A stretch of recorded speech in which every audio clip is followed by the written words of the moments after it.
నా జన్మదినం సందర్భంగా సూర్యాపేట పట్టణంలో కృష్ణానగర్ కాలనీలో నియోజకవర్గ కాంగ్రెస్ పార్టీ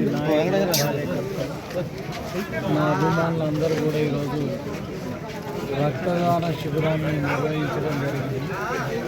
మరి ఇందులో పెద్ద ఎత్తున యువకులందరూ కూడా పాల్గొని దాదాపుగా 100 మంది కనుక రక్తదానం ఇవ్వాలని చెప్పి సంకల్పంతో ఈరోజు ఇక్కడికి రావడం జరిగింది. ఇప్పటికీ 30 నుంచి 40 మంది దాకా ఇవ్వడం జరిగింది. ముఖ్యంగా మహిళలు కూడా నా భార్య లావణ్య కానీ, కౌన్సిలర్ గంగాభావని కానీ, ఇంకా ముఖ్య నాయకులు కౌన్సిలర్ వెలిగేం కన్నా అందరూ కూడా పెద్ద ఎత్తున ఈ రక్తదానంలో పాల్గొని మరి తలసేమియా పిల్లల కోసం ఏదైతే రక్తహీనతతోటి పుట్టిన పిల్లలు కానివ్వండి, ఇంకా రకరకాలుగా రక్తం అవసరం ఉన్న మనుషుల కోసం ఈ రక్తదాన శిబిరం చేయటం అనేది చాలా గొప్ప విషయం. ఎందుకంటే అన్ని దానాలలో సేవా దానం అనేది గొప్పది.